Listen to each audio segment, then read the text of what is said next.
You either fall into one of two camps with today's book. There is no in between. You either love this book or you absolutely abhor it.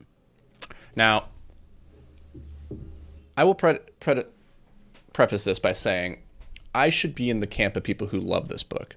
The concepts, the story, the ideology, they're more in alignment with who I am as a person and what I believe as an individual, for the most part. And yet, this book, reading its thousands of pages, felt like I was being beaten over the head with a hammer constantly.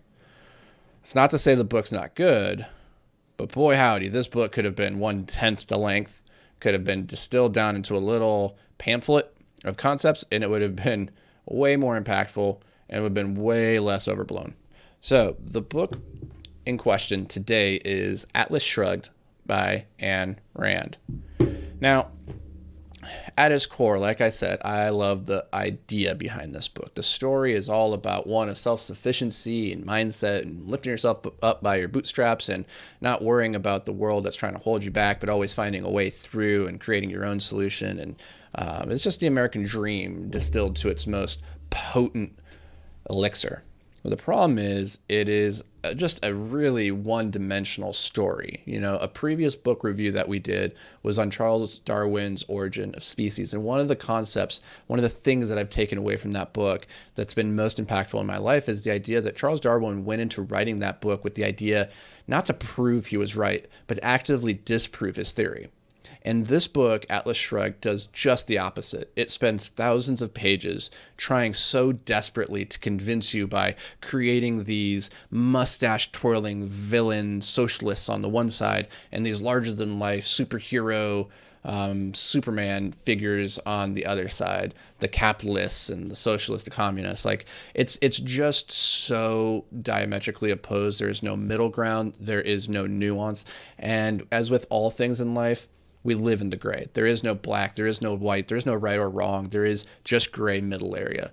And maybe this is just my Buddhist, Stoic, the middle is the way side coming out. But when I read a book like this, it just feels like pure propaganda that somebody spent thousands of pages trying to deliver. Now, that's not to say that the underlying message is wrong, or that the story couldn't have been good. The story, in fact, could have been fantastic if it just would have been handled in a more mature way. Ayn Rand, I think, just misses the mark here because it's clear she sets out with an agenda and just bowls through any wall in her way in the pursuit of that agenda. And I don't think that makes for a very compelling reading. I don't think it makes for compelling learning because at the end of the day, a book is a conversation between you and the author. And when the author, when you get the sense that they are just plugging their fingers in their ear and going, la, la, la, la, I can't hear you, well, then it doesn't make for a very good conversation. So that's my review of Ayn Rand's Atlas Shrugged. Take from it what you will. I listened to it on audiobooks. I didn't actually read it with my eyeballs, but I did listen to it. And boy, howdy, I wish I could get that time back. So see you guys tomorrow.